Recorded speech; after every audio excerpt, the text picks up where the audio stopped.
Hello students, how are you? Welcome to SVS English classes. We are here to study board examination papers under the title homophones. Grammar के paper में vocabulary में homophones भी आते हैं। ये हमने 14, 15, 16, 17, 18 के पेपर लिए हैं। सिंगल पेपर हैं, 5 पेपर हैं और उनमें जो होमोफोन्स आए थे उनको हमने लिया है। तो होमोफोन्स क्या होते हैं, हम आपको इसके बारे में थोड़ा शाब्दिक अर्थ बताते हैं। होमो मीन्स होता है समान और फोन्स मीन्स ध्वनि, समान ध्वनि वाले शब्द। 2 शब्द दिए हुए होते हैं, उनकी ध्वनि समान निकलती है और जो 2 शब्द हैं ये 2 से अधिक भी हो सकते हैं, 3 हो सकते हैं, 4 हो सकते हैं, उनकी स्पेलिंग तो अलग अलग होगी, ठीक है, मीनिंग भी अलग अलग होगा, लेकिन अधिकतर ध्वनि उनकी एक जैसी ही निकलती है, ठीक है। तो ऐसे होमोफोन्स को, ऐसे शब्द को जिनकी ध्वनि समान निकल रही है, स्पेलिंग अलग है, उनका मीनिंग भी अलग है, वाक्य में प्रयोग करके उसको बताना होता है। इसका कि यहाँ पर क्या मीनिंग है, हम यहाँ पर शब्द का अर्थ हिंदी में लिखेंगे, इसलिए क्योंकि हम हिंदी मीडियम के हैं, हमें हिंदी भी आनी चाहिए, तभी हम उसका ठीक से अनुवाद करके अपने वाक्य में प्रयोग कर सकते हैं। तो ये क्वेश्चन पेपर में केवल 2 ही शब्द होते हैं, 2 शब्द होते हैं, एक शब्द का 1 अंक होता है और दोनों को मिलाकर के 2 अंक होते हैं। सेंटेंस हमारा ग्रामेटिकली सही होना चाहिए और उसके अर्थ को भी स्पष्ट करना चाहिए जो शब्द दिया हुआ है। यूज द फॉलोइंग वर्ड्स, निम्नांकित शब्दों को प्रयोग कीजिए। इन सेंटेंसेज, वाक्यों में, ऑफ योर ओन, अपने स्वयं के, खुद के वाक्यों में। अब वाक्य वो हम एक्चुअली क्या है स्टूडेंट्स, इनका प्रयोग हमें अंग्रेजी लिखने को हमें बताता है, हमें अंग्रेजी लिखनी चाहिए और हम किस प्रकार से इंग्लिश लिख सकते हैं वो इसमें आता है। ये इस बात को प्रकट करता है कि हाँ भाई स्टूडेंट को अंग्रेजी कितनी लिखनी आती है, क्योंकि ये स्वयं लिखी जाती है। हालांकि स्टूडेंट इसको रट लेते हैं, लेकिन हमें स्वयं लिखना आना चाहिए, हिंदी में वाक्य को बना करके उसका अनुवाद करके, इस प्रकार से जिसे हम कहते हैं स्पोकन इंग्लिश में भी इसका एक अहम रोल है, ठीक है। तो so as to bring out, स्पष्ट करने के लिए, द डिफरेंस, अंतर, इन देयर मीनिंग्स, उनके अर्थ को स्पष्ट करने के लिए, अंतर स्पष्ट करने के लिए हमें उसे प्रयोग करना होता है। तो आइए लेते हैं 2014 का क्वेश्चन। पहला ये सेट है CHECK, चेक, CHEQUE, चेक, ठीक है। ये 2 शब्द हैं, स्पेलिंग दोनों की अलग अलग है, मीनिंग भी अलग अलग है, लेकिन ध्वनि समान निकल रही है। तो इन्हें वाक्य में प्रयोग करके इनका अर्थ स्पष्ट करना है। तो चेक मीन्स जांचना,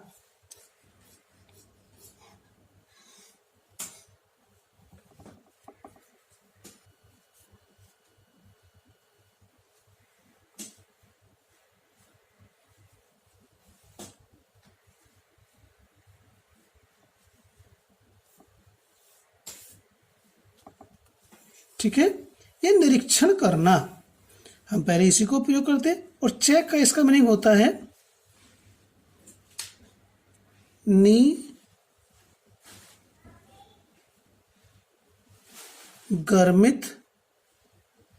निगर्मित धनादेश। ये चेक जो बैंक से मिलता है, इसमें धनराशि को लिख करके हम दूसरे को देते हैं साइन करके, तो उतनी धनराशि मिल जाती है। ये वो चेक है बैंक से जो प्राप्त होता है धन निकालने के लिए। हम पहले इसका प्रयोग करते हैं। हिंदी में आपको एक सेंटेंस बताते हैं। अध्यापक ने हमारी सारी किताबें या सारी अभ्यास पुस्तकें, हमारी सारी नोटबुक्स चेक कर दी हैं, निरीक्षण कर दिया है। तो प्रेजेंट परफेक्ट टेंस में हो गया, तो लिखेंगे दी टीचर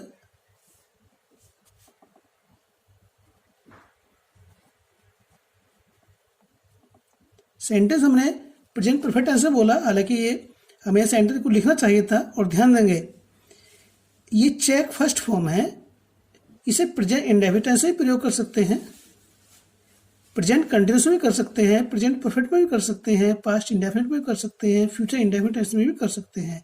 टेंस की इसमें कोई बंदिश नहीं होती है, सीमा नहीं होती है। किसी भी टेंस में आप इसको प्रयोग करके इसका मीनिंग क्लियर कर सकते हैं। The teacher has checked our notebooks। ये हमने प्रेजेंट परफेक्ट टेंस में बनाया सेंटेंस, मीनिंग को क्लियर करने के लिए। ठीक है, तो ये यहां पर चेक था और यहां पर हो गया चेक्ड, क्योंकि प्रेजेंट परफेक्ट टेंस में है। अभी चेक है,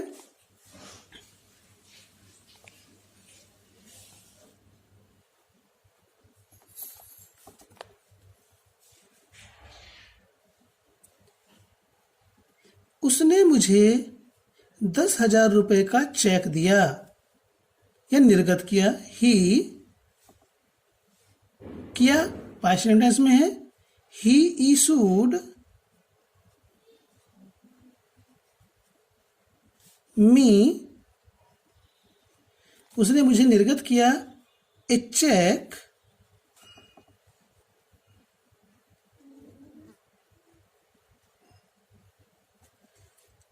of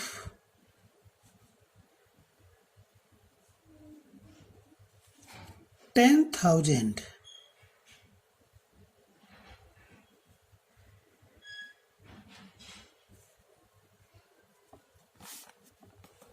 rupees।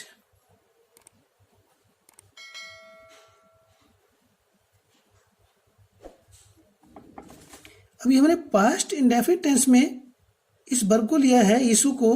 हालांकि ये नाउन है, ठीक है, लेकिन समान ध्वनि है। ये दोनों शब्द एक ही पार्ट इस बीच में नहीं हो सकते। ये नाउन है, ये वर्ब है, लेकिन साउंड दोनों की एक सी है, होमोफोन्स हैं। ठीक है, किस प्रकार से हमने लिखा, इस चीज को समझने की आवश्यकता है। यहाँ ही इशूड के स्थान पर ही विल इशू भी हो सकता है, फ्यूचर इंडेफिनिट टेंस में कर सकते हैं। ठीक है, प्रेजेंट परफेक्ट टेंस में यहाँ पर हैज का प्रयोग कर देंगे तो प्रेजेंट परफेक्ट टेंस हो जाएगा। ठीक है, ये 2015 का है। वेट, वेट यहां इसका मीनिंग है प्रतीक्षा करना।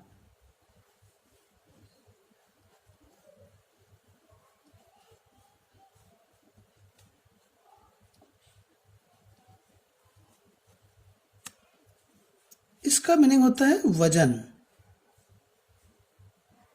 या भार।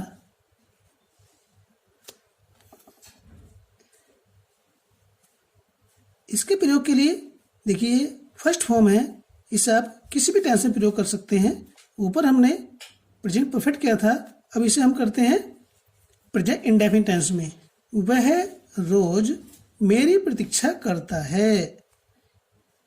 ही करता है, प्रेजेंट इंडेफिनिट टेंस है तो सिंगुलर नंबर है, वेट में एस लग जाएगा। ही वेट्स,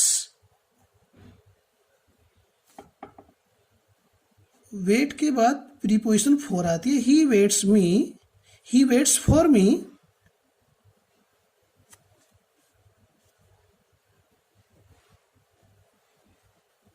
डेली, वह रोज मेरी प्रतीक्षा करता है। नेक्स्ट है वेट, वजन।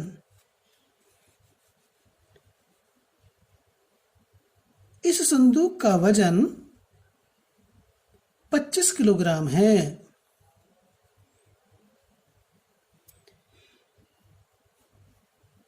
This box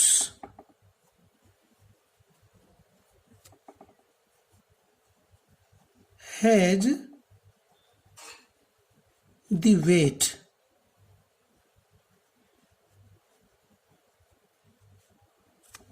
of 25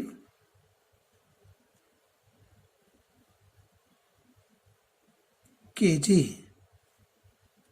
kilogram.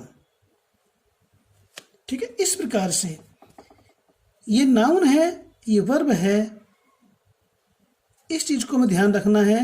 इसमें हम एस लगा करके इस प्रकार से प्रयोग नहीं कर सकते हैं। तो पार्ट्स ऑफ स्पीच की हमें जानकारी होनी चाहिए। टेंस कोई सा भी हो सकता है, टेंस की इसमें कोई लिमिट नहीं होती है कि आपको इसी टेंस में प्रयोग करना है। ये आपके ऊपर निर्भर करता है, क्योंकि आपके अपने वाक्य में है, किस तरह से प्रयोग करेंगे ये आप पर निर्भर करता है। लेकिन सेंटेंस ग्रामर की दृष्टि से सही होना चाहिए। फेयर, फेयर के 2-3 मीनिंग है। फेयर मीन्स अच्छा भी होता है। ठीक है, फेयर मीन्स गोरा भी होता है और फेयर मीन्स मेला भी होता है। तो आप किस सेंस में प्रयोग करेंगे ये आप पर निर्भर करता है। तो मैं तीनों मीनिंग लिख देंगे। फेयर मीन्स अच्छा, इसे राइटिंग अच्छा है। दूसरा गोरा,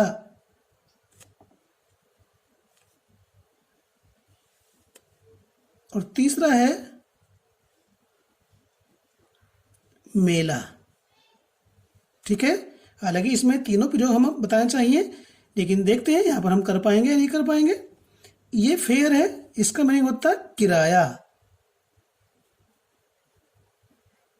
आपको हिंदी में नहीं लिखना है पेपर के अंदर, एग्जाम के अंदर, या भाड़ा, दोनों का एक ही सेंस है। हम पहले इसको प्रयोग करते हैं। चलो एक तो यहां लिखते हैं,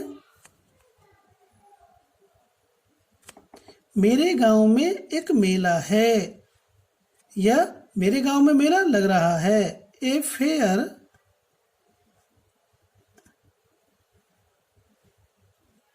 इज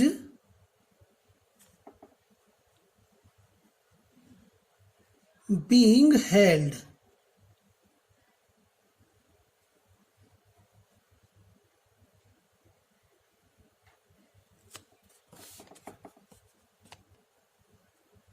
in my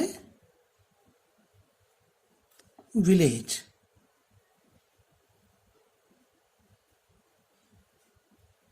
ठीक है, एक प्रयोग तो ये हुआ मेले का।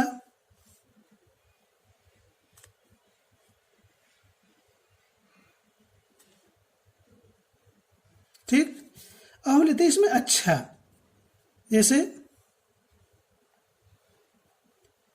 आपका लेख बहुत अच्छा है।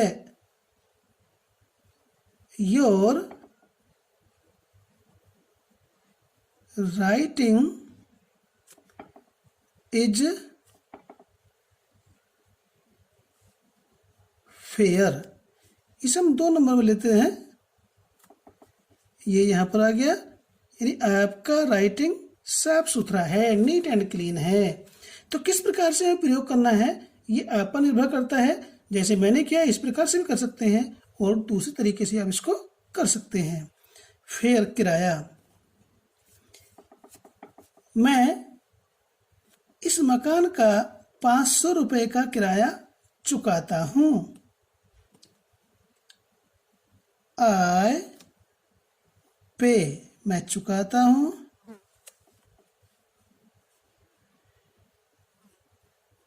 द फेयर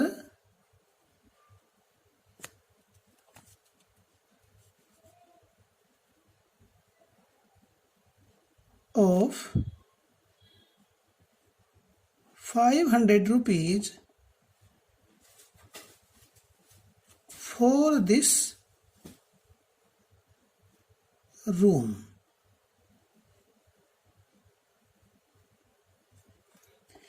मैं इस कमरे के किराए का 500 रुपये चुकाता हूँ या देता हूँ, अदा करता हूँ। तो ये हमने प्रेजेंट इंडेफिनिट टेंस में प्रयोग किया है। हालांकि ये वर्ब ये नहीं है, इसे हम किसी भी टेंस में प्रयोग कर सकते हैं। यहाँ फेयर नाउन के रूप में है, ठीक है। और ये फेयर आ रहा है, यदि मेला है तो नाउन है, अच्छा है तो एडजेक्टिव है। तो पार्ट्स ऑफ स्पीच की जानकारी भी होनी चाहिए। ब्रेक, ब्रेक, ध्वनि सुनने में तो समान लग रही है। ये वर्ब है, ये नाउन है, ये नाउन भी है। जब नाउन होगा तो इसका मीनिंग मध्यावकाश होगा, आराम होगा, और इसका मीनिंग है, चलो लिख देते हैं, ब्रेक मीन्स तोड़ना।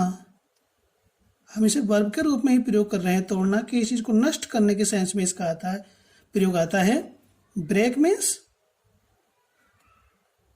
रोक या गति अवरोधक, जो वाहन में लगा हुआ होता है, गति अवरोधक। अब ये फर्स्ट फॉर्म है, तोड़ना फोड़ना, इसका अर्थ होता है, हम इसे वर्ब के रूप में प्रयोग कर रहे हैं, तो ये फर्स्ट फॉर्म है, किसी भी टेंस में इसका प्रयोग कर सकते हैं। कुछ लड़कों ने इस कुर्सी को तोड़ दिया, या मोहन ने इस कुर्सी को तोड़ दिया। सिंपल सा सेंटेंस बना लीजिए, मोहन तोड़ दिया, इसकी सेकंड फॉर्म हो जाएगी, या मोहन इस कुर्सी को तोड़ना चाहता है, इसका इन्फिनिटिव बन जाएगा। ये आप पर डिपेंड करता है, आप इसे कैसा प्रयोग करेंगे, किस प्रकार से करेंगे। तो मोहन ब्रोक, मोहन ने तोड़ दिया, दिस चेयर,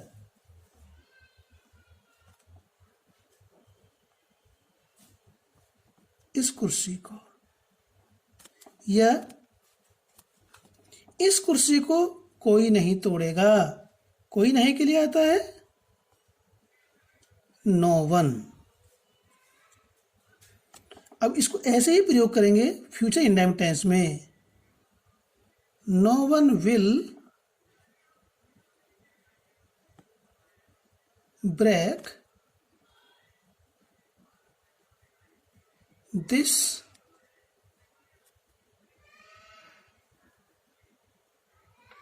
चेयर, कोई भी इस कुर्सी को नहीं तोड़ेगा। यहाँ ब्रेक जैसे था वैसे ही यहाँ पर है, कोई भी चेंज नहीं हुआ फ्यूचर इंडेफिनिट टेंस में। ब्रेक, रोक या गति अवरोधक। तो ये सेंटेंस हमने बताया किसी भी टेंस में हो सकता है। ये दोनों सेंटेंस एक्टिव वॉइस में है, पैसिव वॉइस में भी हो सकते हैं।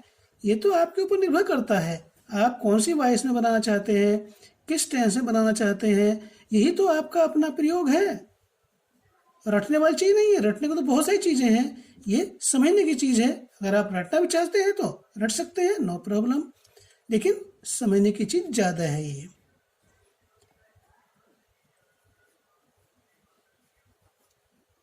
ब्रेक, ये हम पैसिव वॉइस में प्रेजेंट इंडेफिनिट टेंस के प्रयोग कर रहे हैं। Brake is used for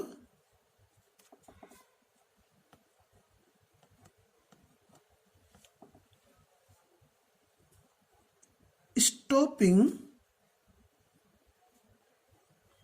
a vehicle. Vehicle को रोकने के लिए ब्रेक प्रयोग किया जाता है। तो पैसिव वॉइस से प्रयोग कर दिया। एक्टिव में कर सकते हैं, कैसे करेंगे देखते हैं। प्लीज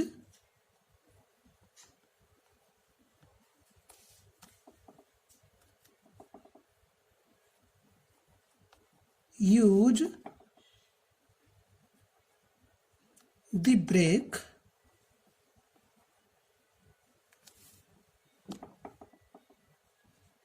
टू स्टॉप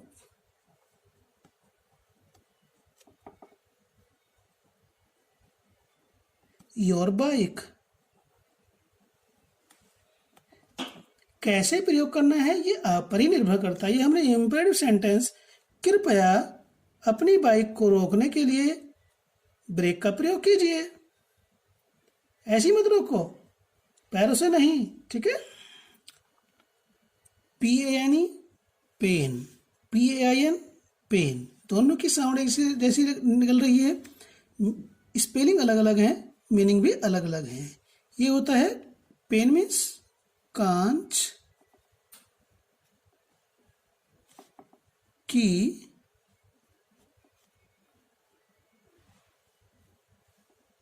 टट्टी या सीट आती है, और कांच की सीट को काट करके हम क्या में लगवाते हैं, जैसे हमारे घरों की खिड़कियां होती हैं उनमें लगाते हैं।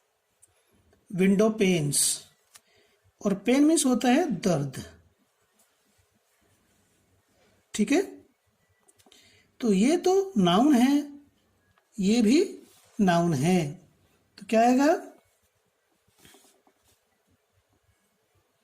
उसके घर में खिड़कियों की टट्टी लगी हुई है, खिड़कियों में कांच लगा हुआ है, कांच की सीट लगी हुई है। ही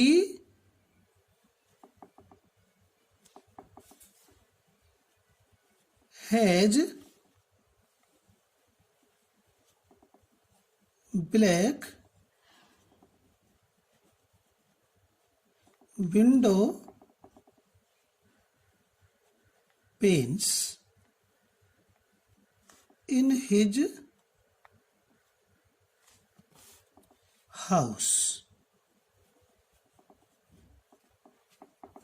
उसके घर में या उसने अपने घर में ब्लैक विंडो पेन्स लगवा रखे हैं। पेन दर्द, उसके पेट में दर्द है। He has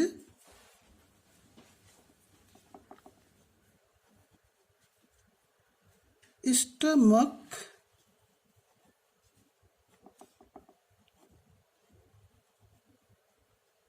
pen. सेंटेंस छोटा हो सकता है लेकिन सरल होना चाहिए, जिसे आप बना सके, आपका मीनिंग क्लियर हो जाएगा। तो इस प्रकार से हमें ये प्रयोग करना है। वीडियो आपको पसंद आई तो आप लाइक कीजिए, शेयर कीजिए, चैनल को सब्सक्राइब नहीं किया तो सब्सक्राइब कीजिए, ताकि और अधिक उनका नोटिफिकेशन आपको मिल सके। इसके बाद 2019 का जो सेट है, 7 सेट होते हैं, उनको हम आपके लिए सेवा में उपलब्ध कराने वाले हैं। Till then, take care.